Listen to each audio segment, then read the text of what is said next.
is best known for its role in calcium homeostasis and bone metabolism. In this sketch, we'll provide a general overview of vitamin D and quickly mention the clinical sequelae of vitamin D deficiency. If you need more detail, check out our videos in Sketchy Path and Sketchy Farm. And on that note, let's check out the office of the famed archaeologist Dr. Dingham. Dang, looks like Dr. Dingham is missing in action. I wonder where he could be. Anyways, so what do you need to know about vitamin D? We'll draw this chubby fish to serve as a reminder that vitamin D is fat-soluble. Vitamin D comes in two major forms, D2 and D3. D2 is found in plants, fungi, and yeast, as shown by this poster of prehistoric plants and mushrooms. Meanwhile, D3 is present in fortified dairy products, orange juice, cereal, and fatty fish. Going outside in the sunlight is another way to make D3. Specifically, UVB rays from sunlight convert 7-dehydrocholesterol in the stratum basale of the skin to D3.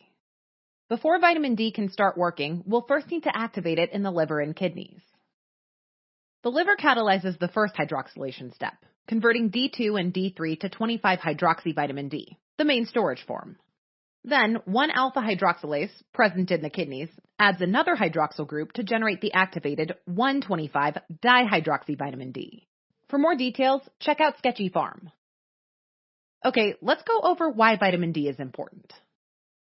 Vitamin D does 4 things. 1, it increases calcium and phosphate absorption in the small intestine. 2, it reduces PTH secretion by the parathyroid glands. 3, vitamin D increases calcium and phosphate reabsorption in the kidneys.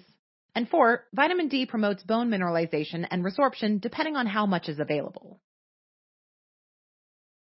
Before we go over vitamin D deficiency, let's provide a quick overview of normal bone formation, which takes place in 2 steps. First, osteoblasts lay down osteoid, a proteinaceous gunk composed mainly of type 1 collagen. To show that, we'll leave a soft pink rock on Dr. Dingham's desk. The matrix then undergoes a process of maturation, during which bone mineral is deposited as amorphous calcium phosphate before subsequently undergoing conversion to hydroxyapatite. This is also called mineralization. To remind you of that, we'll serve up this mineralized fish bone. Yum! Alright, so what causes vitamin D deficiency? There aren't many foods naturally high in vitamin D except for fatty fish. Thankfully, vitamin D is fortified in dairy products, orange juice, and cereals, as we discussed earlier. Nevertheless, not consuming enough vitamin D is a pretty common reason for being deficient. Pay close attention to infants exclusively breastfed since breast milk doesn't contain sufficient vitamin D.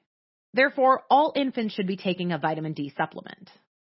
Since the majority of vitamin D generally comes from exposure to the sun, it shouldn't be surprising that people who don't get enough sunlight are more likely to develop vitamin D deficiency.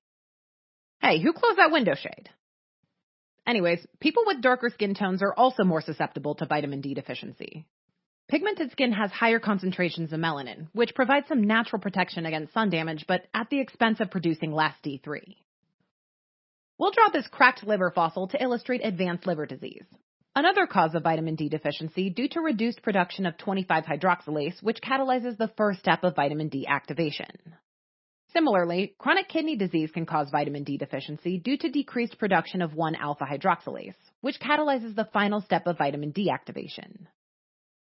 Finally, malabsorptive disorders like cystic fibrosis, celiac disease, or chronic pancreatitis, for example, can cause vitamin D deficiency. Recall that malabsorption impairs absorption of the fat-soluble vitamins A, D, E, and K. Okay, let's change gears and talk about the typical lab findings for vitamin D deficiency. In addition to having low 25-hydroxyvitamin D levels, patients may have hypocalcemia and hypophosphatemia due to reduced intestinal absorption. Hey, rapscallion, you're dropping things everywhere! With prolonged vitamin D deficiency, low blood calcium increases PTH secretion. When this happens, the kidneys dump phosphate into the urine and try and reabsorb as much calcium as possible. To remember hyperparathyroidism, we've added Dr. Dingham's PTHD diploma up on the wall.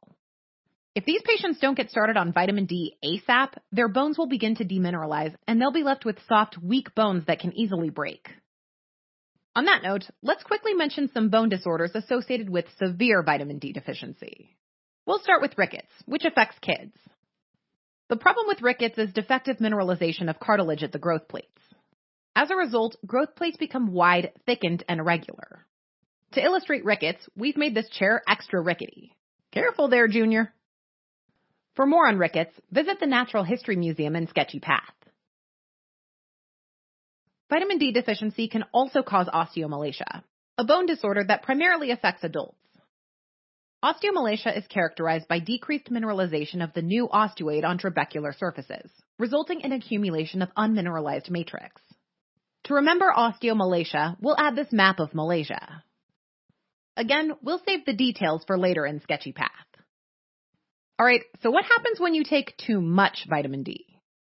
Taking too much in a short period may cause symptomatic hypercalcemia. Watch Junior reach up to grab the calcium golden idol. Better pray Dr. Dingham doesn't show up or it's no ice cream for you, miss. For more on hypercalcemia, visit the ice cream lab in our parathyroid gland disorders video in Sketchy Path. We'll conclude by saying that you don't necessarily have to consume a lot of vitamin D to develop signs and symptoms of vitamin D intoxication. Some patients with granulomatous disease, like sarcoidosis, produce excess vitamin D because activated macrophages ectopically produce 1-alpha hydroxylase. Head over to the calcium dairy and the calcium disorder sketch in Sketchy Path for more information. Alright, time to get out of here before Dingham shows up. But before we exit, a quick summary. Vitamin D is a fat-soluble vitamin that plays a crucial role during calcium homeostasis and bone metabolism.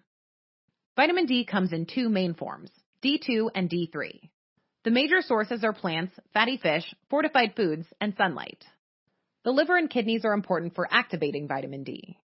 The main reasons for vitamin D deficiency include inadequate intake, reduced sun exposure, advanced liver disease, CKD, and malabsorption.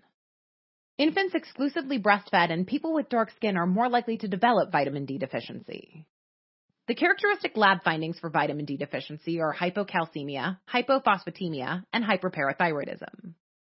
Vitamin D deficiency may cause rickets in children and osteomalacia in adults.